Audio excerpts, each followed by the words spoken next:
और सबसे पहले हम बात करेंगे प्रधानमंत्री नरेंद्र मोदी की यूक्रेन यात्रा के विश्लेषण के साथ ही यह भी बताएंगे कि आखिर रूस यूक्रेन युद्ध के 2.5 साल बाद जो उम्मीद प्रधानमंत्री मोदी के इस दौरे से जगी है उसके मायने क्या हैं?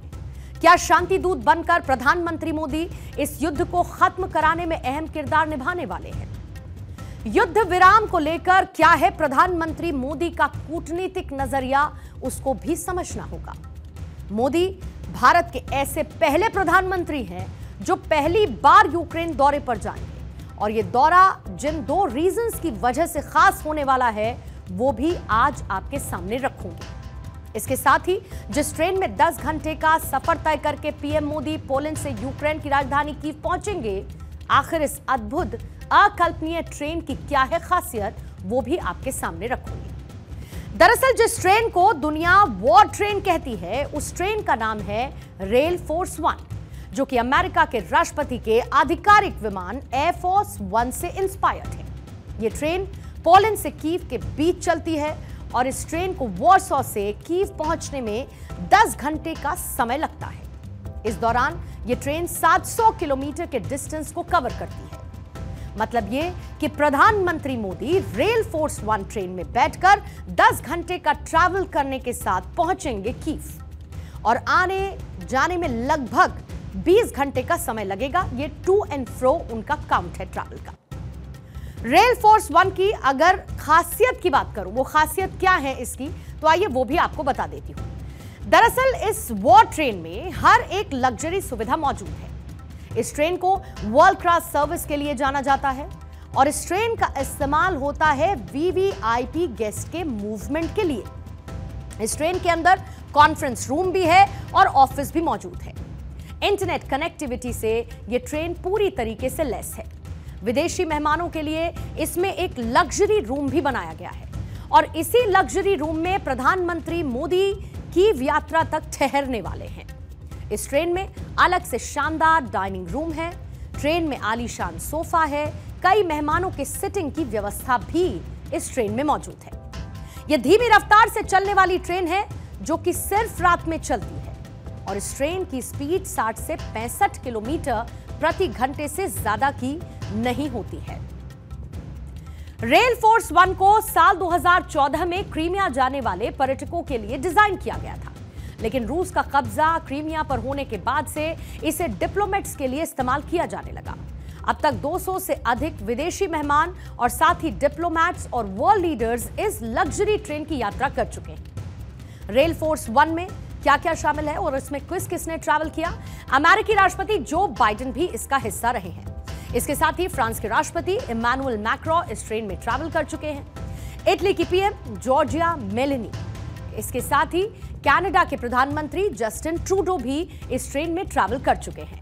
ब्रिटेन के पूर्व प्रधानमंत्री ऋषि सुनक भी इसमें सवार हो चुके हैं। जर्मनी के चांसलर ओलाफ शॉल्ज भी इसमें बैठ चुके हैं। अब इसके साथ ही यूक्रेन के राष्ट्रपति वोलोदिमीर ज़ेलेंस्की इस ट्रेन का इस्तेमाल करते हैं, यानी कि जब भी उन्हें किसी विदेश यात्रा पर जाना होता है। और अब जब प्रधानमंत्री मोदी इस हाईटेक सिक्योरिटी से लैस रेल फोर्स 1 ट्रेन में 10 घंटे का ट्रैवल करते हुए कीव पहुंचेंगे तो सबकी नजरें उनकी इस यात्रा पर हैं। पूरी दुनिया की नजरें इस यात्रा पर हैं और इतने ही समय प्रधानमंत्री मोदी को वापस लौटने में भी लगेगा, क्योंकि रूस और यूक्रेन जंग की वजह से एयरपोर्ट्स बंद हैं, सड़क से सफर जोखिम भरा हो सकता है और यही वजह है कि दुनिया के बड़े नेता जब भी इस दौरान इस वॉर सिचुएशन में यूक्रेन आए हैं तो वो इसी ट्रेन यात्रा को प्रायोरिटी पर रखते हैं, तरजीह देते हैं। वॉर जोन से गुजरने वाली रेल फोर्स 1 चलती फिरती एक बख्तरबंद ट्रेन है जो न सिर्फ आधुनिक हथियारों से बल्कि हाईटेक सिक्योरिटी सिस्टम से भी लैस नजर आती है।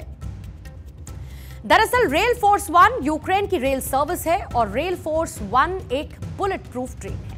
जैसा कि मैंने कहा, बख्तरबंद है, हाई सिक्योरिटी सिस्टम से लैस ये ट्रेन है और इसके संचालन को सीक्रेट रखा जाता है, यानी कि इसके मूवमेंट की जानकारी किसी को नहीं होती है सिवाय कुछ डेजिग्नेटेड अधिकारियों के। ये ट्रेन वॉर जोन के बीच से होकर गुजरती है, उस एरिया को क्रॉस करती है और इस ट्रेन को ट्रैक नहीं किया जा सकता है। दरअसल ट्रेन में बख्तरबंद खिड़कियां भी लगी हुई हैं और यह ट्रेन हाईटेक हथियारों से भी लैस है। बहुत ही safe and secure communication system भी इस ट्रेन में मौजूद है।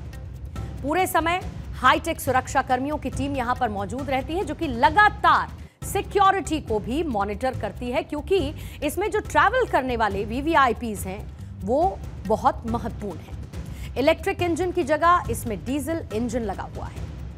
इस बात का यह ध्यान रखा जाता है कि अगर किसी वक्त पावर ग्रिड फेल हो जाए तो इस रेल के संचालन में कोई रुकावट ना आए, क्योंकि अगर वॉर जोन में रेल लाइन के साथ साथ यूक्रेन के इलेक्ट्रिक ग्रिड पर भी हमला होता है, जैसा कि पहले इस तरह की यूक्रेन से खबरें आती रही हैं, ऐसे में अगर ट्रेन में इलेक्ट्रिक ग्रिड लगा होता है तो ये ठप पड़ जाएगी, जबकि डीजल इंजन पर इसका असर नहीं पड़ेगा। और इसीलिए रेल फोर्स 1 को डिजाइन इसी तरह से किया गया है। रूस यूक्रेन युद्ध के बाद से रेल नेटवर्क यहां की लाइफलाइन बन चुका है और वैसे भी यूक्रेन का रेल रूट दुनिया के सबसे लंबे रेल नेटवर्क्स में से एक शामिल है।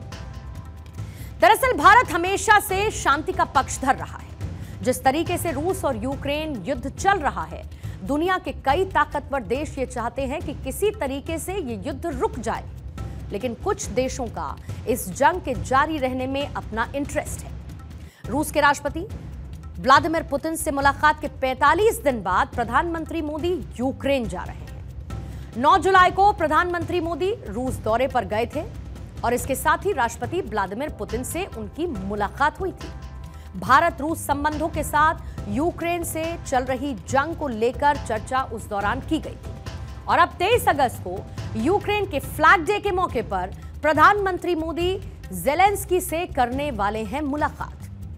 रूस और यूक्रेन युद्ध के 2.5 साल लगभग पूरे हो चुके हैं और ऐसे में मोदी की इस यात्रा से पूरी दुनिया को उम्मीदें हैं। कैसे? दरअसल माना यह जा रहा है कि शांति दूत बनकर प्रधानमंत्री मोदी इस युद्ध को रुकवा सकते हैं। यूक्रेन में रहने वाले भारतीय समुदाय के लोग किस तरीके से इसको लेकर एक्साइटेड हैं प्रधानमंत्री मोदी के पहुंचने को लेकर, वो भी आपको दिखाएंगे। मोदी के इस दौरे का उत्साह अपनी चरम पर है और उम्मीदें बेहिसाब हैं। बहुत ही हिस्टोरिकल मोमेंट है। 91 के बाद अब 33 साल के बाद कोई पहले प्रधानमंत्री हैं जो हमारे देश यूक्रेन आ रहे हैं, तो ये बहुत हर्ष उल्लास का माहौल है हमारे भारतीयों के बीच, क्योंकि करीब 900 दिन हो गए हैं इस लड़ाई को चलते हुए। अब इस पे वक्त आ गया है कि इसको ख़त्म होना चाहिए, क्योंकि या तो ये एस्केलेट होगी तो थर्ड वर्ल्ड वॉर की तरफ जाएगी, और नहीं तो इसको अभी बंद होना चाहिए। बंद कराने के लिए एक ही उम्मीद है हमारी कि मोदी जी आए और इनके बीच में सुलह कराएं। बहुत ही हर्ष उल्लास का माहौल है हमारे बीच में। हमें तो बहुत खुशी हुई कि मोदी साहब यहाँ पर आ रहे हैं। मैं तो ये समझता हूँ कि उनके चरण जहाँ पड़ते हैं वहाँ खुशहाली होती है, और हम चाहते हैं कि यहाँ पर खुशहाली हो और प्रॉस्पेरिटी आए यहाँ पर, जैसे पहले वॉर से पहले थी वैसे प्रॉस्पेरिटी आए।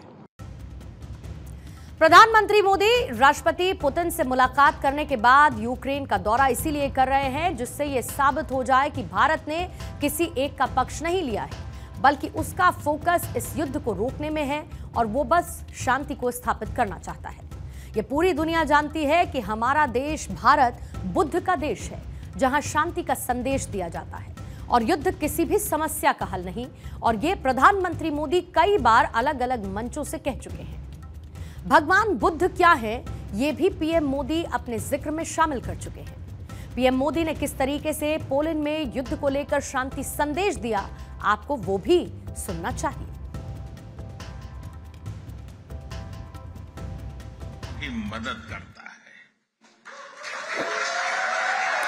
भारत हमेशा फर्स्ट रिस्पॉन्डर के रूप में सामने आता है। साथियों, भारत बुद्ध की विरासत वाली धरती है।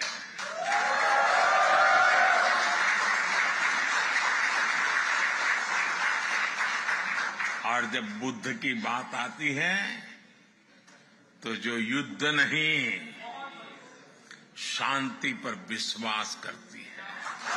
भगवान बुद्ध की जीवन यात्रा के ये पड़ाव केवल संयोग मात्र नहीं था, इसमें बुद्धत्व का वो दार्शनिक संदेश भी है जिसमें जीवन, ज्ञान और निर्वाण तीनों एक साथ है, तीनों एक साथ जुड़े हैं। यही मानवीय जीवन की पूर्णता है। और प्रधानमंत्री मोदी का यूक्रेन दौरा ऐसे समय में होने वाला है जब रूस के कब्जे वाले कुर्स्क में यूक्रेनी सेना घुस चुकी है। यूक्रेन ने रूस के कई इलाकों में घुसकर हमले तेज कर दिए हैं। क्या यह महज संयोग है? क्योंकि आपको याद होगा जब प्रधानमंत्री मोदी 8 और 9 जुलाई को मॉस्को पहुंचे थे, तब इस दौरान रूसी सेना ने यूक्रेन के एक हॉस्पिटल पर, एक अस्पताल पर हमला किया था।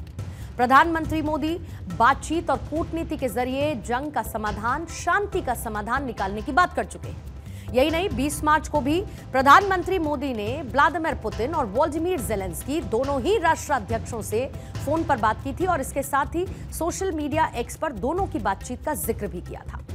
उन्होंने रूस और यूक्रेन जंग पर चर्चा करते हुए भारत के रुख को, भारत के स्टैंड को दोहराया। और अब 23 अगस्त को यूक्रेन जबकि नेशनल फ्लैग डे सेलिब्रेट कर रहा होगा, इस मौके पर राजधानी कीव में प्रधानमंत्री मोदी की मुलाकात वोलोदिमीर ज़ेलेंस्की के साथ होने वाली है। जंग किसी भी तरीके से खत्म हो और शांति स्थापित हो, चाहने वाले ऐसे बहुत सारे देश हैं, खास तौर पर भारत।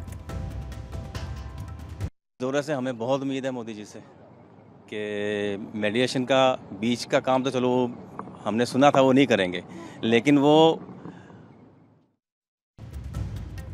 अमेरिका से लेकर पश्चिमी देशों की नजरें प्रधानमंत्री मोदी के यूक्रेन दौरे पर टिकी हैं। 1993 में भारत और यूक्रेन के बीच कूटनीतिक संबंध स्थापित होने के बाद यह पहला मौका है जब कोई भारतीय प्रधानमंत्री यूक्रेन की यात्रा पर होगा। लेकिन इस यात्रा के मायने बहुत खास हैं और इनको समझने की भी जरूरत है। ग्लोबल लीडर प्रधानमंत्री मोदी हैं। शांति दूत की भूमिका में वो इस दौरान नजर आ सकते हैं।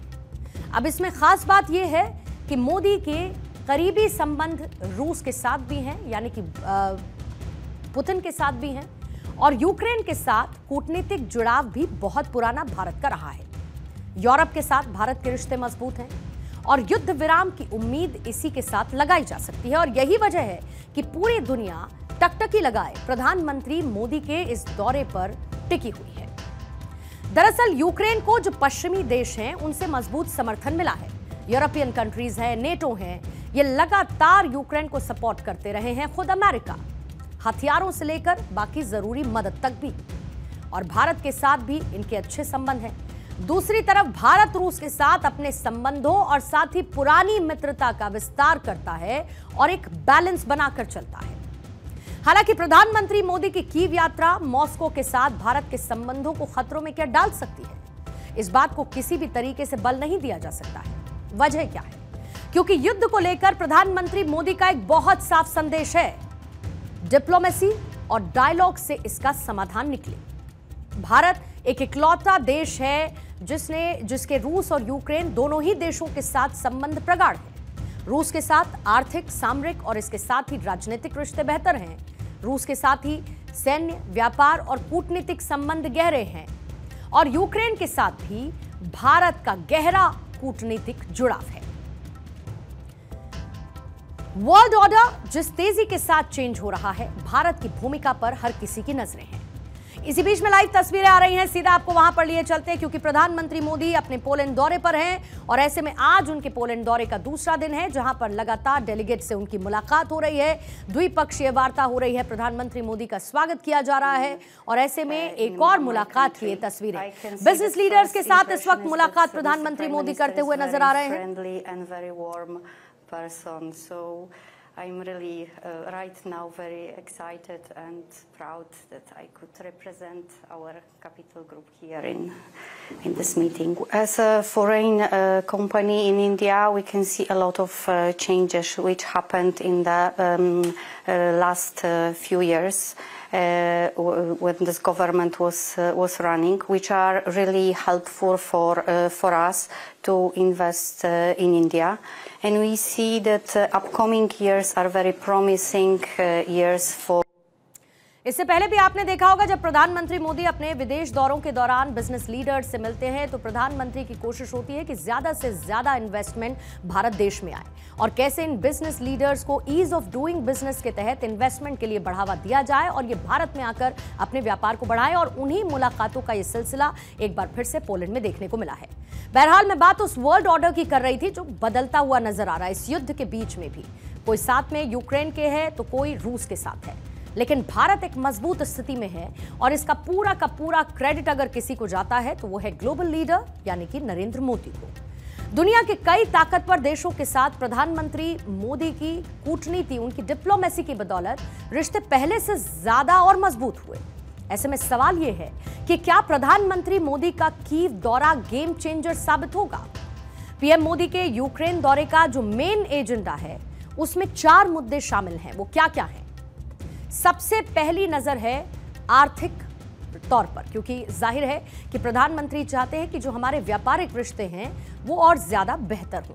फिर दूसरा, सामरिक रिश्तों पर ध्यान देना होगा। तीसरा, कूटनीतिक पर, डिप्लोमेसी के जरिए कैसे अभी की स्थिति को यानी युद्ध की स्थिति को खत्म किया जाए और युद्ध विराम तक पहुंचा जाए।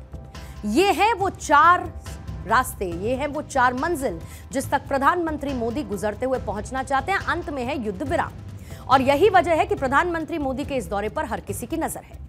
जाहिर बात है कि सवाल है कि क्या प्रधानमंत्री मोदी की बात रूस मानेगा? क्या प्रधानमंत्री मोदी की बात यूक्रेन मानेगा? यूक्रेन दौरे से युद्ध का हल क्या निकल सकता है? क्या दोनों ही देशों के बीच सीज फायर पर बात बन सकती है? प्रधानमंत्री मोदी की ग्लोबल लीडर की इमेज का असर क्या इस दौरे के दौरान पड़ेगा? मोदी की शांति के पैरोकार वाली इमेज के तौर पर दोनों ही देश क्या उनकी बात को मानेंगे? पिछले करीब 2.5 साल का वक्त बीता, रूस और यूक्रेन के बीच जंग और ज्यादा बढ़ती चली गई और यह युद्ध किसी निर्णायक मोड़ पर अभी डिसाइसिव स्थिति में पहुंची नहीं है। लेकिन भारत इन दोनों देशों के साथ अपने रिश्तों को मजबूती के साथ आगे बढ़ाता रहा है और इसी कड़ी में न सिर्फ प्रधानमंत्री का रशिया दौरा, मॉस्को दौरा देखा गया, बल्कि कीव का भी दौरा इसी नजरिए से देखा जा रहा है। प्रधानमंत्री मोदी के यूक्रेन दौरे में कुछ इंपॉर्टेंट रक्षा सौदे हैं जिन पर दस्तखत हो सकते हैं और उम्मीद इस बात की जा रही है कि भारत और यूक्रेन के बीच जॉइंट वेंचर को लेकर बात आगे बढ़ सकती है, जो कि भारतीय सेना के लिए गैस टरबाइन और दूसरे सैन्य उपकरणों का उत्पादन करे, प्रोडक्शन करे। दुनिया के नक्शे पर ब्रांड मोदी ही सबसे ज्यादा इफेक्टेड है, असर डालने वाला है और भारत ने पिछले कुछ सालों में सोवियत संघ से जो रक्षा उपकरण खरीदे उनमें से बहुत सारे यूक्रेन में ही निर्मित किए गए। यूक्रेन से हासिल हुए परिचालन के लिहाज से महत्वपूर्ण रक्षा उपकरणों में भारतीय सेना के जो युद्धपोत हैं उनके लिए गैस टरबाइन इंजन और भारतीय वायुसेना के एंटोनोव AN-32 विमान शामिल हैं और ये दोनों ही देश भारत में विमान और एरो इंजन के निर्माण पर भी चर्चा कर रहे हैं। एरो इंडिया 2021 के दौरान यूक्रेन ने नए हथियारों की बिक्री के साथ साथ जो मौजूदा हथियार हैं उनके रखरखाव, उनके अपडेशन के लिए भारत के साथ 530 करोड़ के 4 समझौतों पर हस्ताक्षर किए थे। साल 2022 में भारत ने यूक्रेन को $743 मिलियन का निर्यात किया और भारत ने यूक्रेन को पेट्रोलियम, पैकेज दवाएं और साथ ही प्रसारण उपकरण भी भेजे। दूसरी तरफ यूक्रेन ने भारत को $1.08 अरब का निर्यात किया है। अगर मेन प्रोडक्ट्स की बात करूं तो इसमें बीज, तेल, फर्टिलाइजर्स, केमिकल्स और साथ ही समुद्री और विमान इंजन शामिल रहे। साल 2022 में यूक्रेन पर अटैक के बाद पश्चिमी देशों ने रूस पर सैंक्शंस लगाए थे, आपको याद होगा, लेकिन भारत और चीन जैसे मित्र देशों ने उसके साथ अपने बिजनेस को कंटिन्यू रखा और वहीं युद्ध के लिए भारत ने रूस को सीधे तौर पर दोषी ठहराने से भी परहेज किया, जबकि भारत सरकार पड़ोसी देशों से बातचीत और कूटनीति के जरिए संघर्ष को हल करने पर सलाह देती रही है और प्रधानमंत्री मोदी के इस दौरे को इस लिहाज से महत्वपूर्ण माना जा रहा है।